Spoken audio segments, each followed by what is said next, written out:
युद्ध का आगाज हो चुका है।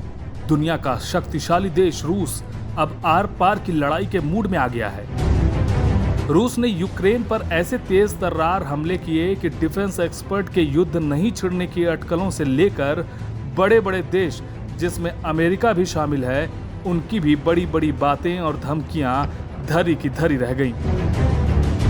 रूस के राष्ट्रपति व्लादिमीर पुतिन ने एक बार फिर दुनिया को दिखा दिया कि रूस आज भी अपनी क्या हैसियत रखता है। आज हम आपको बताने वाले हैं यूक्रेन और रूस की ताकत के बारे में। ग्लोबल फायर पावर.com के अनुसार पावर इंडेक्स की सूची में रूस दुनिया के 140 देशों में दूसरे स्थान पर आता है, जबकि यूक्रेन 22वें नंबर पर है। रूस के पास 29 लाख से ज्यादा सैनिक हैं, वहीं यूक्रेन के पास कुल 11 लाख सैनिक हैं। अगर हम रूस और यूक्रेन की आर्मी की बात करें तो रूस के पास 8.5 लाख सैनिक हैं, वहीं यूक्रेन के पास सिर्फ 2 लाख सैनिक हैं, जिससे सिर्फ रूस की जमीनी ताकत का अंदाजा लग जाता है कि रूस के पास 20 लाख से ज्यादा रिजर्व सैनिक हैं और यूक्रेन के पास 9 लाख रिजर्व सैनिक हैं।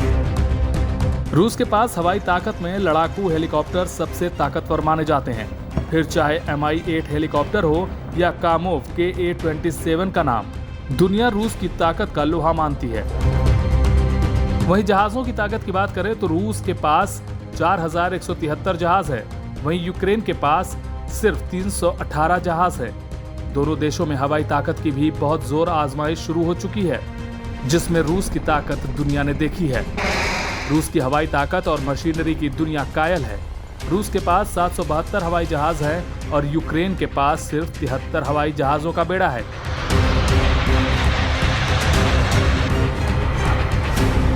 वहीं दोनों देशों के जंगी जहाजों की बात करें तो रूस के पास 544 हैं और यूक्रेन के पास मात्र 34 जंगी जहाज हैं। देशों की जमीनी ताकत हमेशा से बहुत मायने रखती है।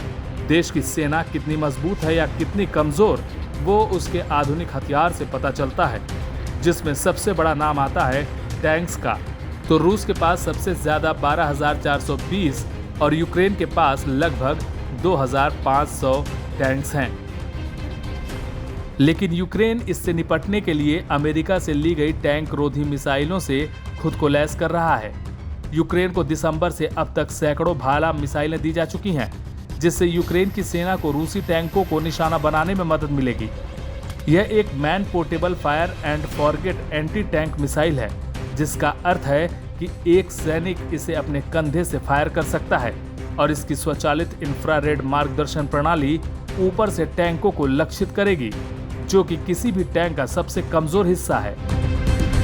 वहीं आर्म्ड व्हीकल रूस के पास 30,122 तो यूक्रेन के पास महज 12,303 आर्म्ड व्हीकल हैं। इन दोनों देशों की ताकत से आपको ये पता चल गया होगा कि रूस की ताकत के आगे यूक्रेन कहीं नहीं टिकता। तो आपने देखा, आज जिसके पास आधुनिक हथियार है, उसके पास दुनिया को जीतने की ताकत है, जिसे भारत भी समझ चुका है। और इस कदम पर चलने से ही भारत विश्व गुरु बन सकता है और दुनिया उसकी मुट्ठी में होगी।